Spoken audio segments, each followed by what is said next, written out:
eso no va a cambiar. Pero sí va a cambiar que yo permita como Estado que la gente hable, se exprese, defienda su posición. Después le evaluamos, pero le vamos a dejar entrar. Vamos a abrir la puerta. Esa puerta atorada, oxidada, que cerró alguna vez el formalismo jurídico, que no accedía, que no permitía que muchos operadores accedieran. Por ejemplo, un caso resuelto recientemente en la Corte. En el Código Civil del DF solo tiene legitimación procesal activa para solicitar el reconocimiento de un menor el esposo. Alguien que no sea el esposo no puede acceder a un juicio para reclamar la paternidad. Y ese caso nos tocó en la Corte. Un señor dijo, esa señora casada con ese señor tiene una hija y esa hija es mía. Y aquí está la prueba de ADN, 99.9% científicamente comprobado que es mi hija. Quiero el reconocimiento. Antes de entrar a ver si es viable, si se vale, si es conveniente para la niña, etcétera, se le dio la respuesta formalista del derecho. Y era, usted no tiene legitimación para venir porque no es el esposo. Si fuera el esposo, puede usted venir a reconocer o a desconocer un menor, pero como usted no es el esposo, fuera de aquí. ¿Qué respuesta es esa? Formalista, no del nuevo paradigma. ¿Me explico? No quisiera que tenga razón. No quisiera, sí, es su hija, llévesela, por favor. No, si no son naranjas, ¿no?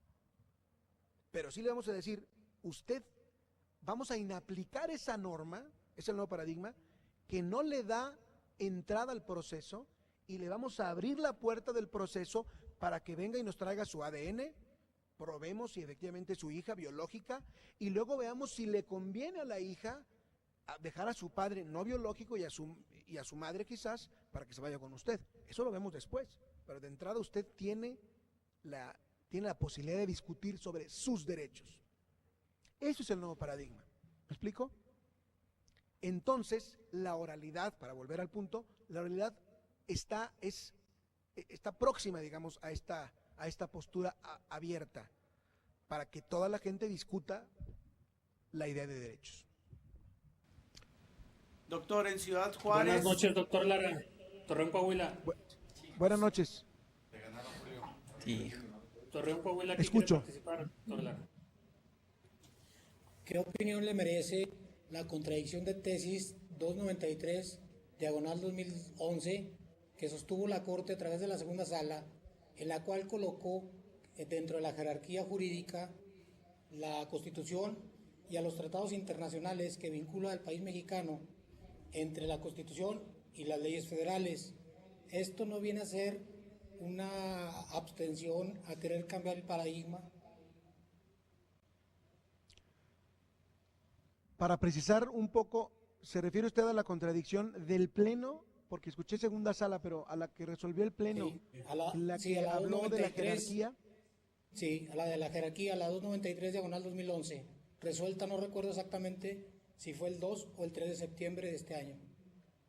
Sí, ok. Lo que pasa es que yo soy muy malo para los números, no retengo el número en la memoria, pero es esa. Nos referimos al mismo contenido. Bueno, al principio de mi charla di una opinión y esa opinión consistía esencialmente en lo siguiente. Desde mi punto de vista, esta resolución se quedó a la mitad entre los dos paradigmas.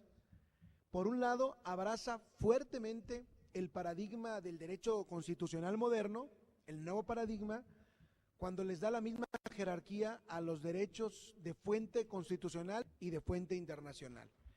Pero cuando dice que cuando existan restricciones expresas a derechos en el texto constitucional, deberán preferirse estos, y que será en la ponderación cuando el operador jurídico evalúe cada caso, me parece que se equivoca la Corte.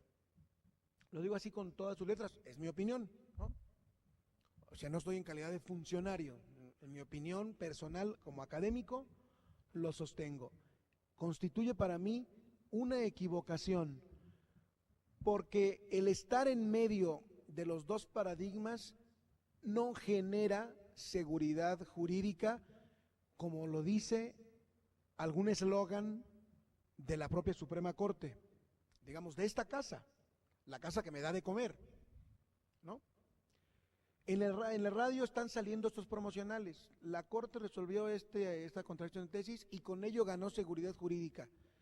Creo que esa es una afirmación falsa. ¿Por qué digo que es falsa? Porque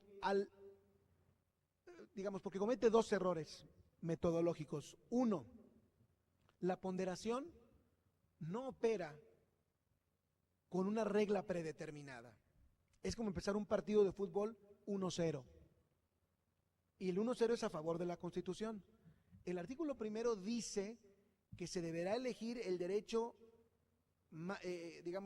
que más beneficia a la persona, el pro persona. Eso abre una neutralidad. Digamos, no toma partido ni por la Constitución ni por los tratados. Es neutral. La verdadera ponderación consiste en saber qué derecho es más benéfico para la persona. Eso sí es una ponderación. Pero si la Corte le dice al operador, mire, en estos casos de restricción de derechos ya ganó la Constitución, entonces, ¿qué ponderación es esa? Eso no es ponderación. Ahí se equivocaron los ministros y hablaron de ponderación. Todavía no está el engrose, pero estoy seguro que el engrose va a decir ponderación. Eso no es ponderación. Léanse cualquier libro de teoría y eso no es ponderación. Ponderación es parte de una neutralidad. Aplicar reglas no es acorde con la ponderación. Y lo que hizo la Corte fue una verdadera regla. Primero la Constitución en restricción de derechos. Después, eso sí, lo que usted quiera. Esa mixtura de dos modelos, de dos paradigmas, yo creo que genera inseguridad. La segunda razón, una es porque no se puede ponderar. Dos, porque crea una carga de subjetividad brutal. Es decir, ¿qué se entiende por restricción de derechos? Entramos en un problemón brutal. Simplemente a nivel conceptual, cuesta trabajo entender la idea de un derecho humano restringido. ¿Me explico? Además, por la propia Constitución. Las constituciones que yo sepa reconocen derechos, no los restringen, los reconocen. Las restricciones de derechos se dan cuando se conjugan entre ellos. Es decir, yo tengo un derecho humano a expresarme libremente, pero si yo violo el derecho de otra persona, por ejemplo, con una calumnia, y le ofendo la dignidad a alguien aquí en este salón, entonces se encuentra un límite, una restricción a mi derecho. Eso es una restricción, se da en el propio juego de los derechos entre sí. Y para eso está la ponderación y para eso está el razonamiento, para saber qué derecho debe prevalecer. Pero decir que está esto resuelto de antemano en el texto constitucional, me parece que es un error.